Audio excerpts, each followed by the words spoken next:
Alors résumé de cette 3e journée de Ligue des Poteaux, on commence tout de suite par le FC Roue Libre qui recevait l'AS Michel Jonas.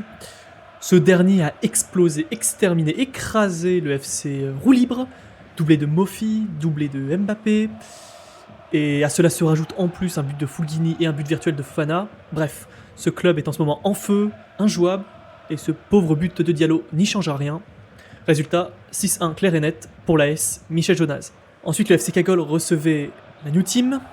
Alors, je vais m'attarder un peu plus sur cette rencontre, forcément, parce que je suis impliqué et que je suis le coach du FC Cagole, forcément. Il y a beaucoup de choses à dire. Au final, peu de buts réels, un but de Thuram et un but de Mawassa. Mais on est quand même excessivement content de ce but de Mawassa. On avait beaucoup hésité à le titulariser. Est-ce qu'on voulait mettre Balerdi ou Mawassa? Et au final, on avait choisi Mawassa et au final, c'est payant. Surtout que le coach de Montpellier l'avait fait jouer attaquant sur le match. Du coup, on peut être très heureux. Cela aurait pu même s'arrêter sur une égalité. Mais Dante a fourni une magnifique performance, a eu une super note, comme vous pouvez le voir. Ce qui lui a permis de marquer un but virtuel. Du coup, voilà, Dante, là, en ce moment, il est vraiment un pilier de mon équipe. Ça fait déjà 2 buts qui marchent. En 2 journées, du coup, il fait le taf.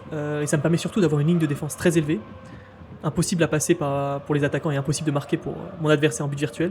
Car si vous regardez attentivement, mon gardien s'est encore planté.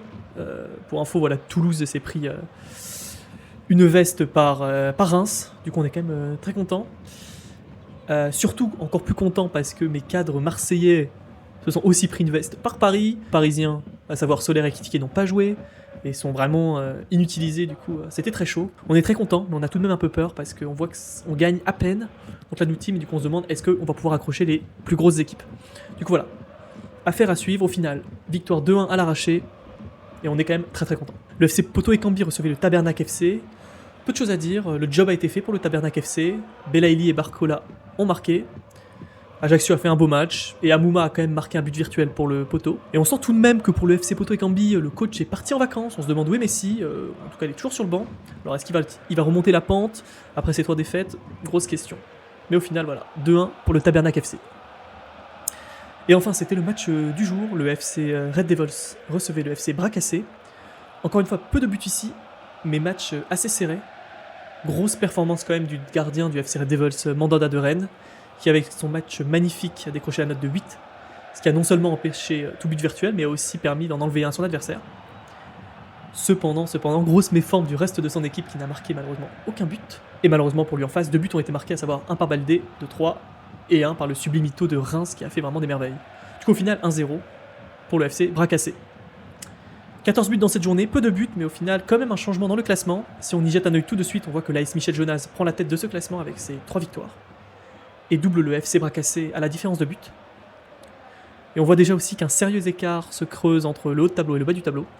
De notre côté, victoire, du coup, ça nous a fait beaucoup de bien. On ne se laisse pas trop distancer et on tente de suivre les 2 en tête.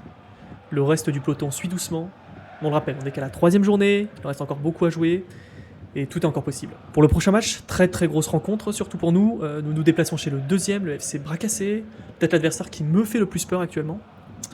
Une victoire serait magnifique, mais comme on peut le voir, dur à décrocher. On va voir, affaire à suivre. En tout cas, on verra ça. À la semaine prochaine.